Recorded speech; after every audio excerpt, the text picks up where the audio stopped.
हर खबर पर होगी आपकी पकड़। डाउनलोड कीजिए एबीपी लाइव ऐप। अब आपको लिए चलते हैं दिल्ली के मुख्यमंत्री अरविंद केजरीवाल इस समय प्रेस कॉन्फ्रेंस कर रहे हैं। खून के अंदर एंटीबॉडीज बनती हैं जो उन्हें कोरोना से बचाती हैं। तो अगर ठीक हुए पेशेंट के खून से प्लाज्मा निकाला जाए, वो एंटीबॉडीज निकाली जाएं और जो बीमार पेशेंट है उसमें डाल दी जाएं, तो वो बीमार पेशेंट भी ठीक हो जाता है। इसे हम प्लाज्मा थेरेपी कहते हैं। तो ये प्लाज्मा थेरेपी लिमिटेड बेसिस पे छोटा ट्रायल करने की हमें परमिशन मिली थी कि एलएनजेपी अस्पताल, केवल एलएनजेपी के लिए हमें परमिशन मिली थी कि एलएनजेपी अस्पताल के जो सीरियस मरीज हैं उनके ऊपर ये ट्रायल करके देखा जा सकता है। हमने पिछले कुछ दिनों के अंदर 4 मरीजों पे ट्रायल करके, एलएनजेपी के 4 मरीजों पे ट्रायल करके देखा। उसके अभी तक के नतीजे उत्साहवर्धक हैं, अच्छे हैं। और हमारे साथ डॉक्टर सरीन हैं आज, जो कि आईएलबीएस हमारा जो दिल्ली सरकार का हॉस्पिटल है उसके हेड हैं और इस पूरे की पूरी प्रक्रिया को यही मॉनिटर कर रहे हैं और यही संचालित कर रहे हैं। अब इसका अभी तक का क्या रिजल्ट रहा, मैं डॉक्टर सरीन से कहूंगा कि वो आप सबको बताएंगे। Thank you sir. दिल्ली सरकार में आईएलबीएस एक ऑटोनॉमस सोसाइटी की तरह है, जहाँ पे हम लोगों का एक बहुत अच्छा ब्लड बैंक है। डॉक्टर मीनू वाजपेयी मेरी कलीग, वो इस प्रोजेक्ट की प्लाज्माफेरेसिस की प्रिंसिपल इन्वेस्टिगेटर हैं। और उनके साथ में जो दूसरे हमारे कलीग हैं जो मौलाना आज़ाद में हैं, डॉक्टर सुरेश, डायरेक्टर प्रोफेसर और बहुत सीनियर फिजिशियन। तो हम सब ने मिलकर एक इनिशियल प्लानिंग करी थी और उस प्लानिंग में ये था कि उस समय तक प्लाज्मा थेरेपी सिर्फ पुराने सार्स के मरीजों के लिए या किसी और समय, वैसे तो 1901 में डिप्थीरिया के लिए भी ये यूज़ हुई थी, पुरानी थेरेपी है। तो हमें लगा कि चूंकि और कोई दवाई, कोई वायरस की दवाई नहीं है या हमारे पास ऐसी दवाई नहीं है कि वायरस शरीर में एंटर हो तो उससे हम आगे बढ़ने से रोक सकें, तो एक ही थेरेपी थी कि वायरस को कैसे न्यूट्रलाइज करें या उसके साइड इफ़ेक्ट्स कैसे कम करें। मैं सिर्फ सिंपल भाषा में समझाऊंगा कि इसके 3 फेजेस होते हैं बीमारी के। पहला फेज है जिसे हम वायरस फेज कहते हैं, जिसमें वायरस शरीर के अंदर आता है, वायरस बढ़ता जाता है, कभी यहाँ जाता है कभी कहाँ। सेकेंड फेज होता है जिसे पल्मोनरी फेज कहते हैं, जिसमें लंग के अंदर इंजरीज आने लग जाती हैं और उसके कारण उसको ब्रीदिंग की डिफिकल्टी, सांस की डिफिकल्टी। और थर्ड फेज जो होता है जिसमें साइटोकाइन रिलीज होते हैं, मतलब शरीर ऐसे सारे चीज़ें प्रोड्यूस करता है कि वायरस को अपन मार सके। तो अगर वो थर्ड स्टेज में मरीज आता है तो उसके ऑर्गन फेलियर की स्टेज हो जाती है, वो लेट स्टेज हो जाती है। सेकेंड स्टेज में मरीज आता है जिसमें लंग के अंदर इन्फेक्शन है पर बाकी ऑर्गन चल रहे हैं। उस थेरेपी के अंदर, उस स्टेज के अंदर अगर अपन प्लाज्मा दें तो हम वायरस को भी कम कर सकते हैं और हम ऑर्गन फेलियर्स को बचा सकते हैं। फर्स्ट स्टेज में पकड़ में नहीं आता, उस समय तो जैसा सीएम साहब ने कहा हमें सिर्फ प्रिवेंशन और अर्ली डिटेक्शन पे है। तो हमें अगर मरीज 7 से 15 दिन के बीच में आए जिसको ब्रीदिंग की डिफिकल्टी है या सांस की है, तो ऐसे व्यक्ति में जिसमें बाकी ऑर्गन फेल नहीं हो उस समय तक, तो ऐसे व्यक्ति में प्लाज्मा थेरेपी का रोल हो सकता है। हाँ, अभी शुरू में जो हमने मरीज किए हैं, बहुत सारे मरीज स्क्रीन किए और शुरू में डॉक्टर्स का ये काम होता है do no harm. Hippocratic oath यही है कि आप भले ही सोचें कि अच्छा हो रहा है पर बुरा ना करें। इस विचार से शुरू में हम लोगों ने ट्रायल बहुत केयरफुली सोच के शुरू करी और मुझे बहुत खुशी है कि शुरू में 4 मरीज में हम लोगों ने अभी उत्साहवर्धक फल देखे हैं। और हाँ, आज उम्मीद है कि 2 या 3 मरीज और हमारे जो हैं, जो कि सिक हैं एलएनएच हॉस्पिटल में, उनको हम लोग, उनके टेस्टिंग रात 1:30 बजे सैंपल आए, अभी मुझे लगता है कि 12 बजे तक उनका वायरस टेस्ट हो जाएगा और उनके लिए ब्लड भी तैयार है, प्लाज्मा भी तैयार है और हो सकता है आज हम उन लोगों को थेरेपी दे सकें।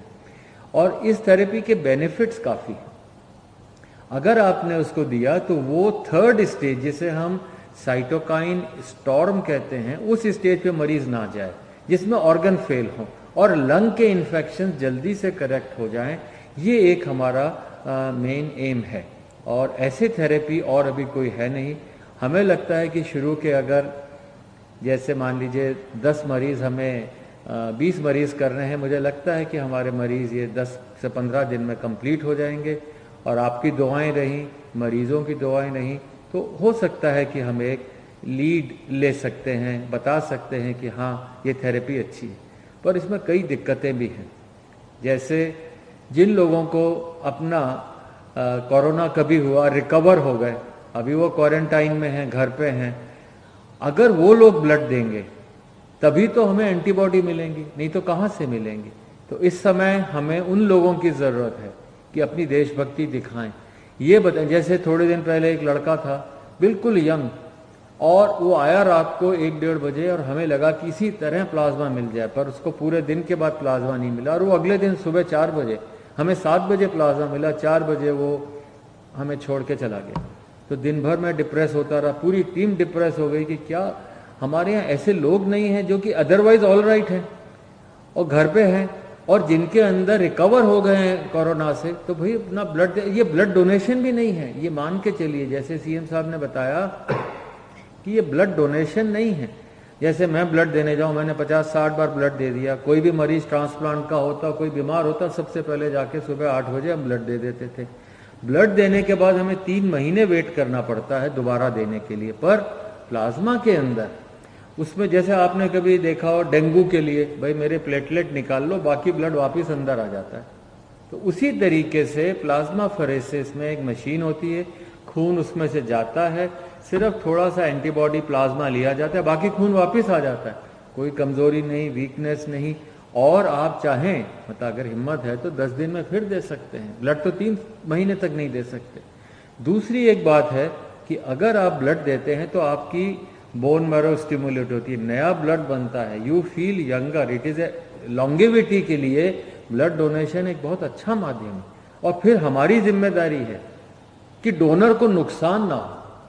मतलब पहले उसका हीमोग्लोबिन चेक होता है, वेट है, उसकी वेन्स हैं, कोई सिम्टम्स नहीं है, पूरा चेक करके डोनर की सुरक्षा ज़्यादा ज़रूरी है। फिर ऐसे व्यक्ति अगर डोनेट करेगा और फिर हम पूरा ध्यान रखते हैं, तो मैं चाहूँगा कि आपसे अपील भी करूँगा और हमारे पॉलिटिकल चीफ से अपील करवाऊँगा कि आप लोग दिल्ली में आगे आएँ। अगर हम ये डोनेशंस 2 दिन में कर दें तो मुझे लगता है कि हम सारे मरीज बहुत हैं, अभी भी कम से कम 2 दर्जन मरीज हैं LNH में जिनको हो सकता है ज़रूरत हो। तो आप लोग अगर आएँ, हमें डोनेशन दें, हम मरीज के ऊपर पूरी जी जान से, हमारी टीम जो है पूरी जी जान से लग करके उनको सुपरवाइज करेगी, उनको प्लाज्मा या जो भी देना है देगी। हो सकता है वो ठीक हो जाए। और प्लाज्मा थेरेपी का एक और एडवांटेज है, इसमें ऐसा खर्चा नहीं। आप जैसे विदेश से दवाई मंगाए, रेमडेसिविर है, ये इतनी एक्सपेंसिव मेडिसिन है, हम लोग अफोर्ड नहीं कर सकते, कंट्री अफोर्ड नहीं कर सकता। तो इसलिए plasma therapy comparatively almost inexpensive है। तो मुझे लगता है, और नेक्स्ट 10 दिन में मुझे लगता है अगली बार फिर हम बेटर रिजल्ट्स बता पाएंगे। सर अभी जो 4 हुए हैं उनके अगर आप रिजल्ट्स बता सकें। सर अभी जो 4 हैं, आपने मुझे पूछा, अच्छी खबर यह है कि उनमें से हो सकता है 2 आज या कल तक अस्पताल से जाने लायक हो जाएं, बल्कि उठ के बैठ के नाश्ता कर रहे हैं। वही आदमी जो वेंटिलेटर पे जाने की स्थिति में हो सकता था, वो बेटर है और छुट्टी मिलने के आसार हैं। इस हफ्ते के अंदर छुट्टी मिल जाए ऐसी उम्मीद है। और बाकी 2 जिनको चढ़ा है वो अभी तक कोई रिएक्शन नहीं है। प्लाज्मा में रिएक्शन हो सकती है, जैसे आप किसी को ब्लड चढ़ाएं तो किसी को भी ब्लड से रिएक्शन होती, उससे ज़्यादा रिएक्शन नहीं हो सकती, और वो भी नज़र रखते हैं। तो अभी तक 4 बहुत अच्छे हैं, और एक को आज सुबह 1:30 बजे ख़त्म हुआ प्लाज्मा, वो भी ठीक है।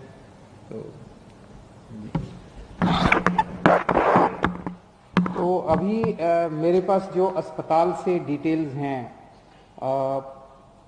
4 जो मरीज थे उसमें से 2 मरीजों को मंगलवार को प्लाज्मा दिया गया था। तो आज 3 दिन हो गए उन्हें प्लाज्मा दिए हुए। वो दोनों आईसीयू में थे, और मुझे LNJP के मेडिकल डायरेक्टर जो हैं उन्होंने बताया है कि शायद आज उनको आईसीयू से निकाल के वार्ड में शिफ्ट कर दिया जाएगा। पहले उनकी तबीयत बहुत ज़्यादा ख़राब थी। टेक्निकल टर्म्स में अगर हम देखें तो पहले पेशेंट का रेस्पिरेटरी रेट, यानी कि सांस लेने का रेट 31 था, 15 होना चाहिए, 30 था, 30 बहुत ज़्यादा माना जाता है। ऑक्सीजन सेचुरेशन लेवल उनका 85% था, ये 95% होना चाहिए, ये भी बताते हैं बहुत सीरियस होता है। तो ये दोनों चीज़ें बहुत सीरियस थी। प्लाज्मा देने के बाद अब उनका रेस्पिरेटरी रेट 20 हो गया है और ऑक्सीजन सेचुरेशन 98% हो गया है। इसी तरह का इम्प्रूवमेंट चारों मरीजों में देखने को मिला है, जिसमें उनका रेस्पिरेटरी रेट और ऑक्सीजन सेचुरेशन लेवल इम्प्रूव हो गया। तो मंगलवार को जो 2 पेशेंट्स आईसीयू में थे और काफ़ी सीरियस हालत में थे, आज उन्हें शायद आईसीयू से छुट्टी मिल जाएगी। और जो 2 पेशेंट्स हैं बाकी उनको कल दिया गया है प्लाज्मा, और अभी 24 घंटे में ही उन्होंने काफ़ी अच्छे रिजल्ट्स दिखाए हैं और उम्मीद है कि ये भी काफ़ी अच्छे रिकवर होंगे। आज 2 या 3 और पेशेंट्स को दिया जाएगा। और इसके अलावा एक कोई प्राइवेट हॉस्पिटल है जिसने भी प्लाज्मा थेरेपी की है और उनका पेशेंट जो है वो बहुत सीरियस हालत में था, उसको अस्पताल से ही छुट्टी मिल गई है, आईसीयू से भी छुट्टी मिल गई, अस्पताल से भी छुट्टी मिल रही है शायद आज, तो वो उसका भी अच्छा नतीजा आया है। तो जैसे मैंने कहा, अभी तक हमारे को लिमिटेड ट्रायल्स के परमिशन केंद्र सरकार से मिली थी। केंद्र सरकार ने हमें ये परमिशन दी थी कि आप केवल एलएनजेपी के सीरियस पेशेंट्स के ऊपर प्लाज्मा थेरेपी ट्राई करिए और हमें नतीजे बताइए, फिर हम आपको बाकी दिल्ली की परमिशन देंगे। तो अगले 2-3 दिन और हम ट्रायल्स करेंगे और उसके बाद नेक्स्ट वीक हम लोग केंद्र सरकार को पूरे दिल्ली के सीरियस कोरोना के पेशेंट्स को प्लाज्मा थेरेपी देने के लिए अप्लाई करेंगे कि पूरे दिल्ली के सीरियस पेशेंट्स को प्लाज्मा थेरेपी देने की हमें इजाज़त दी जाए। मुझे उम्मीद है कि वो भी इजाज़त हमें जल्दी मिल जाएगी। तो उसके बाद दिल्ली के किसी भी अस्पताल के अंदर कोई भी कोरोना का अगर सीरियस पेशेंट है उसको हम ट्राई कर पाएंगे, उसको हम प्लाज्मा थेरेपी दे पाएंगे। फिर से मैं कह दूं, ये इनिशियल नतीजे हैं, अभी कोई हम ये ना सोचें कि इसका कोरोना का इलाज मिल गया और ऐसा कोई, इनिशियल नतीजे हैं। इनिशियल नतीजे बहुत उत्साहवर्धक हैं, एक उम्मीद की किरण नज़र आ रही है। और मैं वैसे तो ज़िंदगी ऊपर वाले के हाथ में है और हम हमेशा कहते हैं, सभी डॉक्टर्स भी कहते हैं कि ज़िंदगी ऊपर वाले के हाथ में है, हर डॉक्टर पूरी कोशिश करते हैं अपने मरीज को बचाने की। तो लेकिन एक ये इतनी ऐसे समय में एक ये उत्साहवर्धक खबर है हम सब लोगों के लिए। जैसे डॉक्टर साहब ने कहा, इसमें सबसे अहम रोल डोनर का है, जो कोरोना से ठीक हो गया और वो आके अपना प्लाज्मा डोनेट करता है। तो जैसे डॉक्टर साहब ने, आप में से बहुत सारे लोगों ने डेंगू के लिए ब्लड दिया होगा। डेंगू के लिए जब आप ब्लड देते हैं तो आपका ब्लड नहीं लेते, इधर से नली लगाते हैं, इधर से आपका खून निकलता रहता है, खून में से प्लेटलेट्स निकल जाते हैं और वो खून आपके शरीर में वापस डाल देते हैं। तो प्लेटलेट्स निकाल के खून आपके शरीर में वापस डाल देते हैं, आपको कमजोरी भी नहीं आती। इसी तरह से ये है, यहाँ से खून लेंगे, आपका ब्लड में से प्लाज्मा निकाल देंगे और वो आपका ब्लड वापस डाल देंगे। तो आपको किसी तरह की चिंता करने की जरूरत नहीं है। हमारी जितने लोग अभी ठीक होके गए हैं, उन सब लोगों से हाथ जोड़ के निवेदन है कि आप अब दूसरे लोगों की जान बचा सकते हैं। तो एक एक व्यक्ति जो ठीक होके गया है, उसकी जिम्मेदारी बनती है कि वो दूसरों के काम आए। और जब मैं कह रहा हूं जान बचा सकते हैं, तो आपका प्लाज्मा, आपके खून से लिया हुआ प्लाज्मा केवल और केवल उन्हीं पेशेंट्स को दिया जा रहा है जो बहुत सीरियस हैं। अगर आप प्लाज्मा ना दें तो हो सकता है उनकी मौत हो जाए। तो एक्चुअली आप एक आदमी की जिंदगी बचाएंगे। कई बार अगर आपके शरीर में प्लाज्मा में एंटीबॉडीज ज्यादा होती हैं तो एक आदमी से 2 लोगों की जान भी बच जाती है, या नॉर्मली एक आदमी से एक ही आदमी की जान बचती है, कई बार एक आदमी से 2 की जान भी बच जाती है। तो आप एक्चुअली 2 लोगों की, एक आदमी की जान बचाएंगे। जितने लोग अभी ठीक होकर गए हैं, हमारे यहाँ से आपको फोन आएगा। जब आपको फोन आए, हम आपके लिए गाड़ी भेज देंगे, आपके आने जाने की व्यवस्था कर देंगे अस्पताल। आप प्लीज किसी तरह की चिंता मत करें। सभी डॉक्टर्स, जैसे सरीन साहब ने कहा, कि हम आपको किसी तरह की कोई हानि नहीं होने देंगे। हानि हो ही नहीं सकती, बड़ा सिंपल सा प्रोसेस है। आप जरूर अपना ब्लड डोनेट कीजिए, प्लाज्मा डोनेट कीजिए, ताकि हम दूसरे लोगों की जान बचा पाएं। तो मुझे लगता है ये हम सब लोगों के लिए एक बहुत अच्छी खबर है और मैं उम्मीद करता हूं कि कोरोना जल्दी से जल्दी खत्म हो, कम से कम फैले और कुछ हो ना हो, कम से कम इसके कोरोना की वजह से मौत नहीं होनी चाहिए किसी की भी। हमारा पूरा प्रयास है इस दिशा में। बहुत बहुत शुक्रिया। Thank you. तो दिल्ली के मुख्यमंत्री बड़ी जानकारी देते हुए साफ साफ उनका कहना है कि अभी बहुत इनिशियल स्टेज में है, लेकिन जो प्लाज्मा थेरेपी है हमने सरकारी अस्पतालों में इसका ट्रायल किया और काफी हद तक ये सफल भी हुई।